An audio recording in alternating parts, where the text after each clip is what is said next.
Hello दोस्तों, कैसे हैं आप सभी। मैं आशा करता हूँ आप सब ठीक होंगे। अगर आप भूत प्रेत से जुड़ी डरावनी कहानियाँ सुनना व देखना पसंद करते हैं तो आप इस चैनल को सब्सक्राइब कर लें और साथ ही बेल आइकन प्रेस कर लें। मैं आप सभी के लिए ऐसी ही रोमांचक और रहस्यमय डरावनी कहानियाँ लाता रहूँगा। तो दोस्तों, चलिए अब बिल्कुल भी देर न करते हुए मैं आप सभी को ले चलता हूँ हमारी आज की कहानी की तरफ। गर्मी का महीना, धूप से तपती दोपहर। रमेशर भाई किसी गांव से गाय खरीद कर लौट रहे थे। गाय हाल में ही भी आई थी और तेज धूप के कारण उसका और उसके बछड़े का बुरा हाल था। बेचारी गाय करे भी तो क्या, रह रहकर अपने बछड़े को चाट कर अपना प्यास दर्शा देती थी। रमेशर भाई को भी लगता था कि गाय और बछड़े बहुत प्यासे हैं, पर आसपास में ना कोई कुआं दिखता था और ना ही तालाब।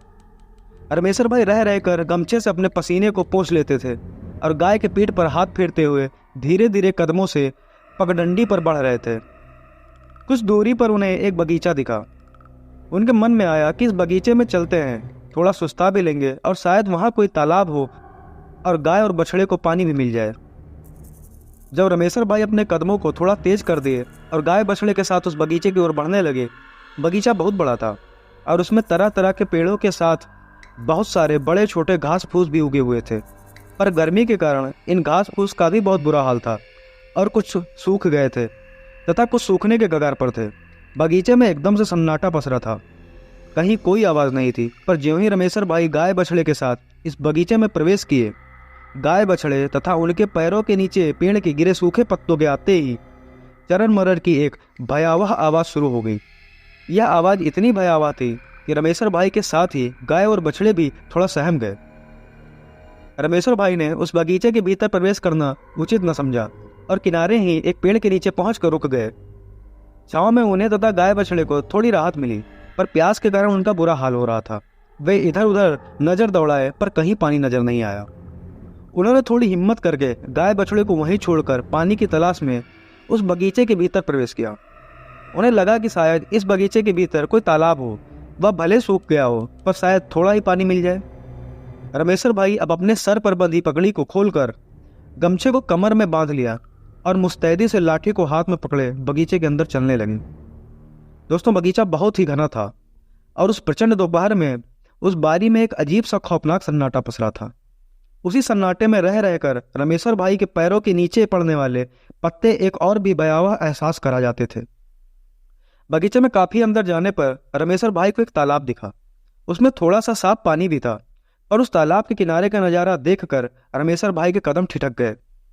अनायास ही उनके माथे से पसीने की बूंदें टपटपाने लगी। उनके कदम अपना आगे ही बढ़ रहे थे और ना ही पीछे।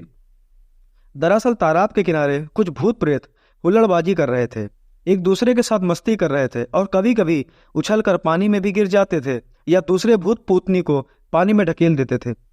वहीं पास के पेड़ों पर भी इधर उधर कुछ भूत प्रेत उन्हें बैठे नजर आए।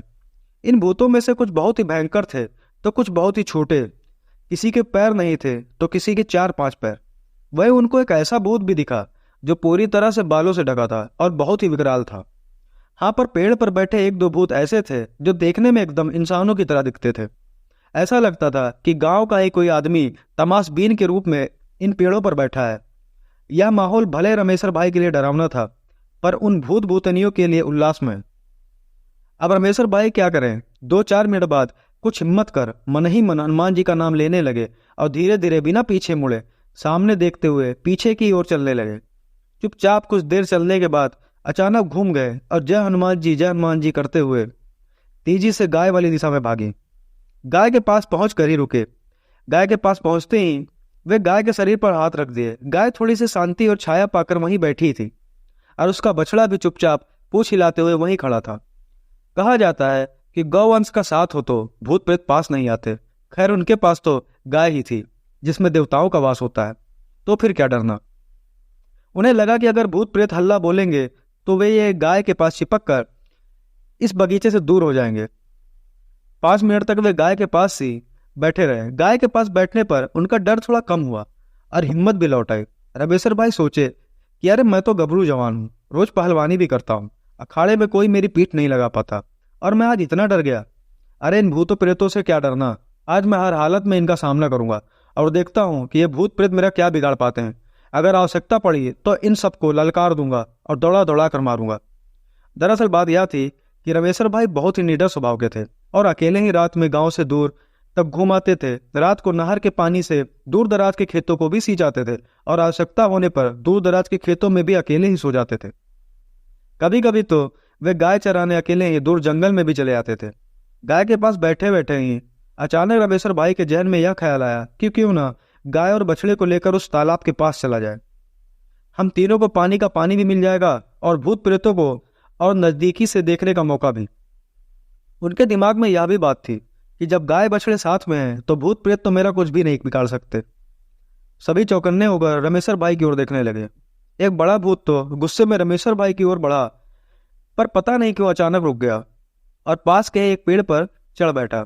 रमेश्वर भाई निडर होकर तालाब के किनारे पहुंचे, पर अरे ये क्या, वे और गाय व बछड़ा पानी कैसे पिएंगे, क्योंकि उनके आगे थोड़ी दूर पर पानी के किनारे कई सारे डरावने भूत भूतनी खड़े नजर आए। कुछ का चेहरा बहुत ही भयावह था तो किसी की डरावनी चीख हृदय को कपाने के लिए काफी थी। गाय भी पूरी तरह से सहम गई थी और अब आगे नहीं बढ़ रही थी। रमेश्वर भाई कितना भी कोशिश कर दे पर गाय आगे बढ़ने का नाम ही नहीं ले रही थी और भागने का मन बना ली थी। रमेश्वर भाई ने अपनी हिम्मत को बनाए रखना ही ठीक समझा और गाय की रस्सी को कसकर पकड़ लिया।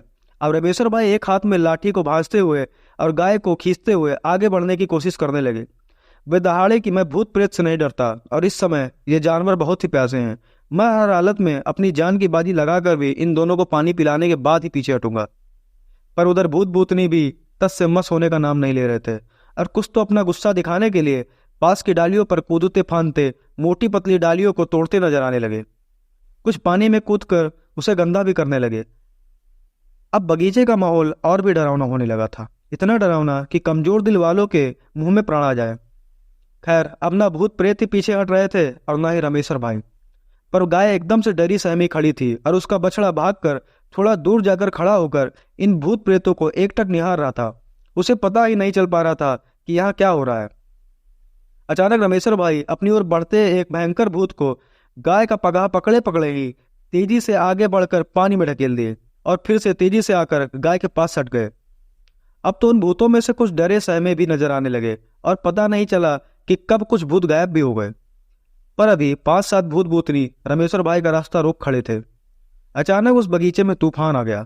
एक बहुत ही तेज आंधी उठी और उस आंधी में बहुत सारे पत्ते, सूखे खरपतवार आदि बारी में उड़ते हुए नजर आए। पेड़ों की डालियां एक दूसरे से टकराने लगी और रमेश्वर भाई के साथ ही वहां उपस्थित भूत प्रेत भी सहम गए, क्योंकि उस समय किसी को पता नहीं चल रहा था कि यह क्या हो रहा है। इसी तूफान के बीच वहां एक खूबसूरत महिला प्रकट हुई। उसे आते किसी ने भी नहीं देखा। उस महिला के चेहरे पर एक खूबसूरत मुस्कान थी। उस महिला को देखते ही सारे भूत प्रेत अपना सर नीचे कर लिए। ऐसा लगा कि उसके सम्मान में झुक गए हों।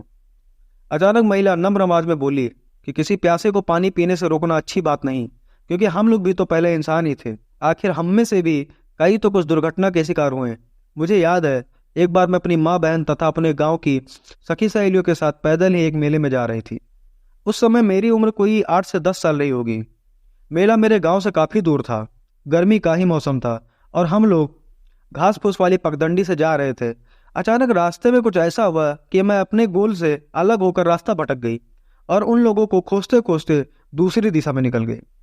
अचानक डर के मारे और तेज धूप के कारण मुझे बहुत ही प्यास लगी और इधर उधर खोजबीन करने के बाद भी पानी न मिलने के कारण मेरी अकाल मृत्यु हो गई।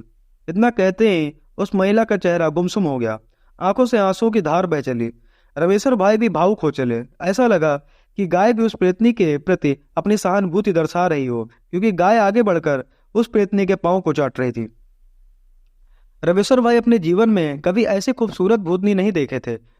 क्योंकि वे कई बार रात बिरात घर से दूर एकांत में रहते थे तो उन्हें भूतों प्रेतों से पाला तो पड़ा ही था, पर पहली बार एक ऐसी भूतनी से मिले जिसके प्रति उनके दिल में प्रेम उमड़ आया। अगर वह इंसान होती तो वे उसे जरूर लेकर अपने घर जाते और उसकी खातिरदारी करते। खैर उस सुंदर प्रेतनी की बात सुनते ही सारे भूत तालाब से दूर हो गए और रमेश्वर भाई ने अपनी गाय के साथ पेट भरकर पानी पिया। उस तालाब का पानी भी बहुत मीठा था। ऐसा कह सकते हैं कि प्यास इतनी तीव्र थी कि वह पानी नहीं अमृत समान था। बछड़ा भी उस तालाब के किनारे आ गया और पानी पीने लगा।